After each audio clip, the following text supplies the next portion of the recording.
देश में one nation one education board, one nation one syllabus, one nation one curriculum लागू करने की मांग वाली पीआईएल पे कोर्ट में सुनवाई हुई है। हमने ये मांग किया है कि राइट टू एजुकेशन एक्ट को बदल के राइट टू इक्वल एजुकेशन बनाया जाए और पूरे देश में सिलेबस कॉमन किया जाए। बंगाल वाला बंगाली में पढ़े, गुजरात वाला गुजराती में पढ़े, महाराष्ट्र वाला मराठी में पढ़े, तमिलनाडु वाला अपनी तमिल में पढ़े, लेकिन सिलेबस और करिकुलम एक समान होना चाहिए। फिजिक्स का, केमिस्ट्री का, मैथ का, जूलॉजी का, बॉटनी का, इंग्लिश का, हिंदी का, संस्कृत का, ये सारे सिलेबस कॉमन होने चाहिए पूरे देश में। और वो इसलिए जरूरी है क्योंकि सारे के सारे कॉम्पिटिटिव जो एग्जाम हो रहे हैं उनका पेपर एक हो रहा है।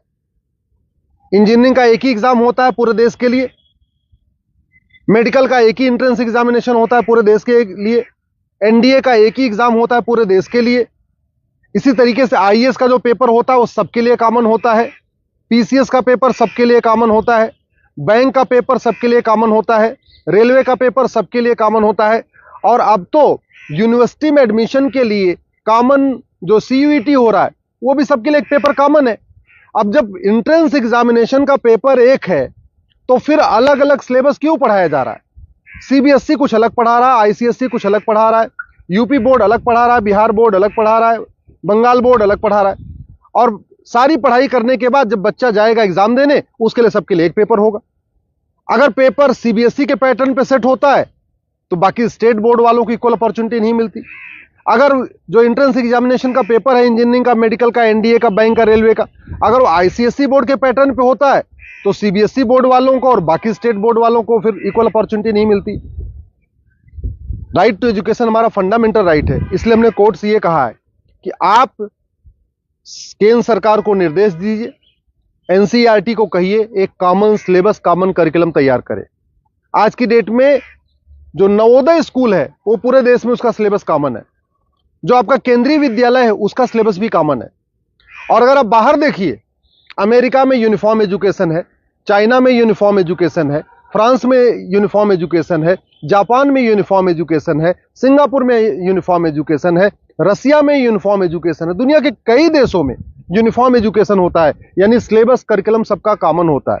हमारे देश में सिलेबस अलग अलग चल रहे हैं, करिकुलम अलग अलग चल रहे हैं। इसके कारण बच्चा कितना भी अच्छा हो पढ़ने में, बिना कोचिंग के वो इंजीनियरिंग क्वालिफाई नहीं कर पाता, क्योंकि वो यूपी बोर्ड का बच्चा कितना भी अच्छा हो एक्सपर्ट पढ़ने में, लेकिन पेपर जो सेट हुआ वो तो सीबीएसई के पैटर्न पे हुआ, तो फिर वो क्वालिफाई नहीं कर पाता। अल्टीमेटली उसको कोचिंग करना पड़ता है। और मैंने ये भी कोर्ट को कहा है कि ये कोचिंग माफियाओं के दबाव में ही वन नेशन वन एजुकेशन लागू नहीं हो रहा है। कोचिंग माफिया इतने पावरफुल है, इनका लगभग 5 लाख करोड़ रुपए का कोचिंग का बिजनेस है हर साल का। अगर वन नेशन वन सिलेबस हो जाएगा, कॉमन सिलेबस, कॉमन करिकुलम हो जाएगा और जो पढ़ाया जाएगा यही पूछा जाएगा, तो लोग कोचिंग नहीं करेंगे।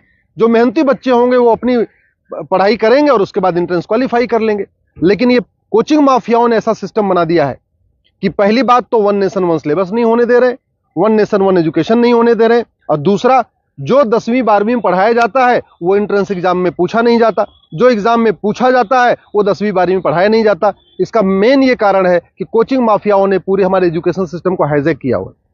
और दूसरी बात ये भी है, जो बुक माफिया हैं, पब्लिशर हैं, ये नहीं चाहते कॉमन सिलेबस कॉमन करिकुलम हो, क्योंकि अगर कॉमन सिलेबस कॉमन करिकुलम हो जाएगा और सिलेबस कांस्टेंट रहेगा, 2 साल 3 साल 4 साल तक वही रहेगा, तो फिर जो पब्लिशर है इनकी किताब कोई नहीं खरीदेगा, लोग एनसीईआरटी किताब खरीद लेंगे। जो एनसीईआरटी छापेगा अगर वही लोग किताब में स्कूल में चलाएंगे तो एनसीईआरटी किताब 100 रुपए की मिलती है, प्राइवेट पब्लिशर उसको 500-1000 रुपए की बेचते हैं। तो बुक माफिया नहीं चाहते कि कॉमन सिलेबस कॉमन करिकुलम हो, एनसीईआरटी किताब हर जगह लागू हो। कोचिंग माफिया नहीं चाहते यूनिफॉर्म सिलेबस हो, यूनिफॉर्म करिकुलम हो, वन नेशन वन सिलेबस हो। और स्कूल माफिया नहीं चाहते कि one nation one education board हो। सीबीएसई बोर्ड वाले चाहते हैं कि उनका सीबीएसई बोर्ड अलग से चलता रहे, जिससे उनकी दुकान चलती रहे। आईसीएसई बोर्ड वाले चाहते हैं कि उनकी दुकान अलग से चलती रहे। तो इसलिए ना सीबीएसई बोर्ड वाले चाहते हैं one nation one syllabus, one nation one education board हो, ना आईसीएसई बोर्ड वाले चाहते हैं। और इसका नतीजा ये हो रहा है कि आम जनता, आम बच्चा पिस रहा है इस पूरे माफिया राज में। इसलिए मैं कोर्ट से निवेदन किया है। कोर्ट ने केंद्र सरकार के शिक्षा मंत्रालय को और कानून मंत्रालय को 4 हफ्ते के अंदर जवाब दाखिल करने के लिए कहा है। एनसीईआरटी, सीबीएसई बोर्ड और आईसीएसई बोर्ड को बोला है 4 हफ्ते के अंदर जवाब दाखिल करिए। दिल्ली सरकार को भी बोला है कि आप भी अपना स्टैंड क्लियर करिए, आप क्या चाहते हैं, आप one nation one syllabus, one nation one curriculum चाहते हैं या नहीं चाहते, आप one nation one education board चाहते हैं नहीं चाहते। और 4 हफ्ते के बाद जवाब आ जाएगा, फिर 11 दिसंबर को इसकी अगली सुनवाई होगी।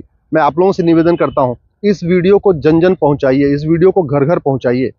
कॉमन सिलेबस होगा, कॉमन करिकुलम होगा तो सबको इक्वल अपॉर्चुनिटी मिलेगी। यूनिफॉर्म एजुकेशन से सबसे बड़ा फायदा होगा, जातिवाद खत्म होगा, क्लासेस खत्म होगी, भाषावाद खत्म होगा, क्षेत्रवाद भी खत्म होगा और जिहाद और मजहबी उन्माद भी खत्म होगा। यूनिफॉर्म सिलेबस होगा, मंत्री और संतरी के बच्चे की एक किताब होगी। यूनिफॉर्म सिलेबस का मतलब यह हुआ कि शिक्षक का बेटा और शिक्षा मंत्री का बेटा एक ही किताब पढ़ेगा। यूनिफॉर्म सिलेबस का मतलब क्लर्क का बेटा और कमिश्नर का बेटे की किताब एक होगी। यूनिफॉर्म सिलेबस का मतलब मजदूर के बेटे की किताब और मालिक के बेटे की किताब एक होगी। यूनिफॉर्म सिलेबस से वास्तव में भारत में समाजवाद आएगा। समान शिक्षा से ही भारत में शांति आएगी, समाज शिक्षा से ही भारत में समृद्धि आएगी, समान शिक्षा से ही वास्तव में भारत में समरसता आएगी। इसलिए मैं आपसे निवेदन करता हूं, समान शिक्षा की मांग करिए। समान नागरिक संहिता से 100 गुना ज्यादा जरूरी है समान शिक्षा। ये जो देश में आप देख रहे हैं ना, आतंकवादियों के समर्थन में रैली निकलती है, जिहादियों के पक्ष में लोग खड़े हो जाते हैं, युद्ध हो रहा है इजराइल में और रैली निकल रही है आतंकवादियों के समर्थन में भारत में। ये क्यों? क्योंकि यहाँ मैकाले शिक्षा चल रहा है, मदरसा शिक्षा चल रहा है और मिशनरी शिक्षा चल रहा है। ये मैकाले शिक्षा खत्म होनी चाहिए, मिशनरी शिक्षा खत्म होनी चाहिए, मदरसा शिक्षा खत्म होनी चाहिए, सीबीएसई आईसीएसई बोर्ड खत्म होना चाहिए। केवल एक देश एक शिक्षा बोर्ड यानी भारतीय शिक्षा बोर्ड होना चाहिए और वन नेशन वन सिलेबस यानी पूरे देश का सिलेबस एक समान होना चाहिए। उसी से भारत में शांति होगी और समृद्धि होगी।